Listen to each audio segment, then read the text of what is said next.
Welcome back dito sa ating new video. So kahapon, ang pinakita ko sa inyo is yung pag-install ng Exchange server natin, di ba? So ngayon, ang gagawin natin is i-rename natin yung mailbox database nitong Exchange server natin, and then i-move natin siya sa separate disk natin. Okay, so dito nagdagdag ako ng bagong disk. Ito. So Exchange database and logs ang nakalagay. So dito may store yung database natin and yung mga logs. So from local disk C, dito kasi yung default installation ng Exchange. So dito rin mapupunta yung mailbox database. I-move natin siya dito sa letter E natin, sa E drive natin. Okay, so umpisa na natin, buksan natin yung Exchange admin center natin. So HTTP, yan yung ECP. Then, syempre, login tayo as administrator. Then, punta tayo ng servers, databases.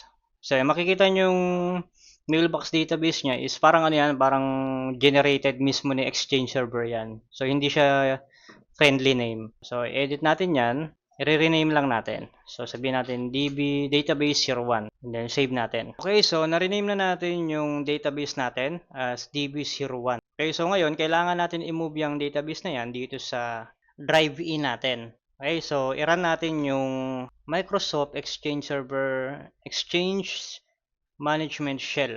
Okay, and then may prepare ako dito ng mga cmdlet natin para hindi na tayo malito. Yan. Okay, so punta tayo dito ulit. So check natin yung path ng ating database. So get mailbox database pipe fl name edb file path log folder path. So yan. So kung makikita nyo, ito yung path ng ating Exchange database. Dito pa rin siya sa C program files Microsoft Exchange Server B15 mailbox database. And then yung logs natin dito rin sa drive C natin. So i-move natin yan ngayon dun sa drive E. So ito yung command para i-move natin yung database. Pero kailangan muna natin i-dismount yung database kasi currently active siya. So para maiwasan yung mga corruption or error. So dismount natin siya. Dismount database and then identity db01 kasi ayan ayan yung database name natin db01, then type nyo lang y para sa yes, and then pagtapos nyan yan, okay na yan, na-dismount na yung ating Exchange server database. Okay, move natin tong database, okay, tsaka yung log path dun sa drive E natin. So ito yung command. Yan. So, move database path identity db01 edb file path tapos letter E db01 db01.edb. Yan. And then log folder path E logs db01. And yan yung ating command or cmdlet. Move database path identity db01 edb file path dun sa drive E db01 folder, and then yung db01.edb, and then yung sa drive E natin log folder and db01. So enter natin. So wait lang natin. So yes natin. So okay, wala tayong error. Ngayon check natin yung path niya. So kanina ito yung path, di ba? Ngayon ito na yung path niya. Yung database natin nandito na sa drive E tsaka yung logs natin. So check rin natin dito sa drive E natin. Ayan db01. Ito na. And then yung logs natin. Ito. Yan. Ito na yung mga logs natin. So pag pumunta tayo dun sa program files, Microsoft Exchange Server B15 mailbox database, wala nang laman kasi nailipat na natin So pwede nyo na tong i-delete kung sakaling gumagawa rin kayo na ito. Okay, so ngayon, need natin i-mount yung database ulit. So, mount database identity db01. So, na-mount na. Minimize muna natin to. Yan, na-mount na siya. So, ito na siya. Refresh natin. Yan, nakalagay, mounted. db01 ex01. Okay, so na-rename na natin yung database natin, tsaka na-move na natin siya dun sa another path or another storage. So, okay na tayo dun. Ngayon, gawa tayo ng mailbox user natin dito sa recipients. Yan. So, meron pa lang tayo administrator, di ba? So, puntahan natin yung dalawang way kasi para makapag gawa ka rito ng mailbox user. Meron kasi na yung gagawin mong mailbox user is existing na dito sa ano natin, sa Active Directory natin. So, gaya nito. Open natin yung Active Directory, Users and Computers. So, meron tayong HR, di ba? Tapos, IT. Yan. So, existing user na sila. So, pwede na natin sila gawan ng mailbox dito. So, user mailbox 1. Then, existing user, browse natin. Ayun, makikita nyo si IT tsaka si HR nandito na. So, unahin natin si HR. Gawa natin siya ng mailbox. So, okay. And then, more options. Piliin natin yung mailbox database. So, DB01. Yan. So, meron na si HR na email or mailbox. So, next natin si IT. So, makita nyo na wala na si HR kasi meron na siyang account. Then, more options. Browse natin yung database kung saan sila masisave. So, yun na. Okay na. Ngayon, pwede natin i-testing yung account or yung tag dito, yung OWA ni HR and IT. Wag na rito. Doon na tayo sa ano. Oops. Open ko muna yung Windows 11. Kung ano yung ginagamit nila IT tsaka ni HR. Ayan. So, open ko na lang muna dito si administrator. Ite-testing natin yung sending tsaka receiving ng email. Okay, so ito yung kahapon, nag-send tayo ng test email sa sarili natin. Ayan. So, close na natin yan. Ayun, tumunog na si Windows 11 natin. Login tayo as HR. Tapos, yung account na ginawa natin dito sa Exchange Admin Center natin, ito, HR, tsaka IT, ilalagay natin dito. So, yun. Wait lang, refresh muna natin. Okay, so open natin si Microsoft Edge. Soon gagawa tayo, mag-install tayo rito ng Outlook. 192.168.1, ano bang IP nito? Or computer name na lang. EX01. So, EX01 dot at the network lab.local. OWA. Check natin yung ano kailangan ma-resolve. So, nslookup 120. So, 192.168.1.120. So, yun na nare-resolve naman. Mali lang yata yung nailagay ko. Yan. Yun, mali nga. Hindi at. Yan, tapos continue tayo. Yun. So, HR at the networklab.local. So, HR at the networklab.local.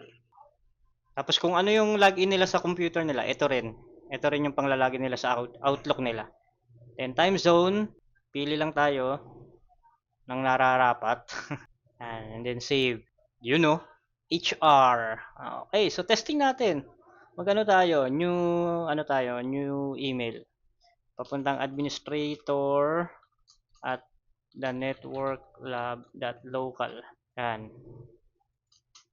Test. Send. Dito na lang sa baba. Testing, test, sending email from HR. So, send natin. So, meron tayo napunta sa drafts, mapupunta sa sent items dapat. Ayan na. Then, punta tayo kay administrator. Punta tayo ng kanyang email. Punta tayo ng inbox. Wait lang tayo konti. Ayun oh, pumasok na oh. Yan. Test sending email from HR. So reply tayo. Reply. So receive email from HR to administrator. So send natin. Oh, may tumunog oh. You know, inbox from administrator. You know, received email from HR to administrator. Ang galing. Tapos try naman natin mag-login as IT. The Network Lab IT. Kakatuwa naman. Working ang ating Exchange server. Okay, so refresh muna natin. Refresh. So open natin si Microsoft Edge. So https ex01.thenetworklab.local/owa. Tapos the network or pwede rin it at thenetworklab.local. Oops. Then password. Kung ano yung password sa login nila sa PC, yun din yung kanilang pang-login dito sa Outlook. So pili lang tayo. Saan na ba yun? Ito lagi ko pinipili. Taipei. Yan oh. So gawa tayo ng test email para sa administrator at the network lab.local. Test send email from IT. So send natin. Punta tayo ng administrator. Ayun oh. From IT. Test send email from IT. Replyan natin yan. Receive email from IT to administrator. So send natin. Yun oh, may tumunog na naman oh. Yun, administrator. Receive email from IT to administrator. Di ba? Ang galing.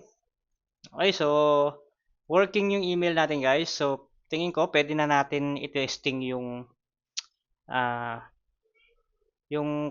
email alert natin gamit yung File Server Resource Manager. Okay, so open muna natin si File Server Resource Manager. Punta natin si Quota Management. So ito yung ating tawag dito. Ito yung ating quotas. Yan. So meron tayo ditong open natin yung sa IT folder. Meron tayong 85% warning. So punta natin, edit natin. Bali sa email, send email wait lang, hindi pa pala pwede. Hindi pa pala yan. So punta muna tayo ng quota management or file server resource, configure option. Yan. So yung SMTP server name natin or IP address is yung IP ni Exchange server natin, which is 192.168.1.120. So specify the defaults to use when sending notification and storage reports to administrator by email. So ito yung ilalagay natin yung account ng administrator natin dito. So administrator at the network lab.local. Okay, so double check administrator at the network lab.local. Manggagaling sa FSRM at DC01. So test email tayo. So nag-test email na tayo. Test notification message successfully sent to 192.168.1.120 SMTP server. So check natin si Exchange. Yun. Gumana yung test server natin. Ayun FSRM at DC01. Puntahan natin si FSRM at DC01. Diba? Working. So this email address has been configured as a default for quota, file screening, and file management, etc. etc. So close na natin yan. Gawin natin, punta tayo kay Windows Server. Ayan, so okay na yung ating email notification. Okay natin yan. And then, punta ako ng IT. So ang gagawin ko, dito sa kanyang shared folder, burahin ko muna tong iba, lahat. Ayan, burahin ko muna yan. Yan, binura ko na. Tapos, makikita nyo, wala nang laman yung kanyang IT folder. So ngayon, magka-copy ako dito ng 18 MB na photo dito sa kanyang IT folder. So, pag sinave ko to, dapat mag-alert to dahil doon natin malalaman sa alert. Yan. So, puntahan natin sa Exchange server. Wait natin kung mag-alert. Okay, hindi siya nag-alert kasi may nakalimutan tayong gawin. Wait lang, i-delete muna natin ulit to. May nakalimutan tayong gawin pala dito sa Windows Server. Itong, refresh ko to. Itong sa IT folder, yung warning, edit natin. Tapos, send email to the following. So, administrator at the networklab.local. Yan. So, dito lang. So, send email to the user who exceeded the threshold. So, hindi na. So, administrator lang dapat yung makaka-gets niyan or makakakuha ng email. So, yung event log, yan na natin, disable natin. Gagamit na tayo ng email notification. Okay, so, yun lang. Okay na yan. Wala na tayong ibang gagawin muna. So, apply. Okay, so balik tayo kay IT. Tama na, kay IT tayo. Copy ko yung 18 MB. So, yung 18 MB na to, marireach niya na yung threshold natin na 85% dito. So, dapat mag-a-alert yan. Punta tayo kay Exchange. Tignan natin kung mag-a-alert or makaka-receive. Yun! Di pa ako tapos magsalita. Naka-receive na tayo ng alert. Ayun o, kakarating lang yan. 85% quota. So, actually, ito rin yung makikita natin sa event viewer. Yan. User, the network lab IT has exceeded 85%. Yan. So, ito rin yung nakikita natin sa event viewer. Pero, maganda to kasi, hindi mo na kailangan mag-login sa mga server natin para ma-check yung event viewer. So, ito, via email na lang. Kahit saan ka nakaupo rito, basta nakalogin yung administrator account. Or kung pwede rin, sa lahat ng IT, meron tayong distribution group. Nandun lahat, naka-member lahat ng IT email address. Tapos doon natin isi-send yung alerts. So lahat ng IT makaka-receive ng warning or threshold error or email notification. Okay, so ngayon gumana yung natin yung sa quota, email notification. Punta tayo kay Windows Server ulit, check naman natin yung file screening natin. So sa file screen, meron lang tayong sa HR folder naman to, HR folder. Okay, so login muna tayo sa Windows 11 natin as HR. And dyan na natin iti-testing sa HR yung file screening. Kumbaga yung sa quota, IT. Ito namang sa file screening is HR. Okay? Buksan natin yung shared folder ni HR. Ito yung kay HR, di ba? So ito yung mga naka-allow natin. Punta tayo sa downloads niya. Yung restricted, kakopy natin doon sa shared folder, dapat mag-alert sa atin. Pero may nakalimutan tayo ulit gawin. So, double click natin to. Dito sa send email, send natin siya. And then yung administrator, natin, email. Okay, so event logs, na natin yan. Hindi na natin kailangan. So, yun. Okay na yan. Wala na tayong babaguhin. Lagay lang natin yung email account ni administrator. Okay na natin yan. Refresh. Punta tayo kay Windows 11, kay HR. Itong restricted na video MP4 na to, ilagay natin sa HR. Ito. So, bawal. Ngayon, check natin sa Exchange server. Unauthorized file from the audio and video file group detected. User, the network lab, /HR attempted to save. Yan. Yun din yung nasa event viewer. Pero nga, yung kagandahan nga dito, via email na lang siya. Okay? So, yun na yun guys. Yun na yung gusto kong gawin dito sa setup natin. Okay, so working yung ating email notification para sa quota thresholds and then sa ating file screening para sa mga unauthorized saving ng files sa kanilang shared folder. So, yun lang guys. Sana nagustuhan nyo at meron kayong nakuhang idea or nakatulong sa inyo to. Alam na, like, comment, share. Maraming salamat sa inyo.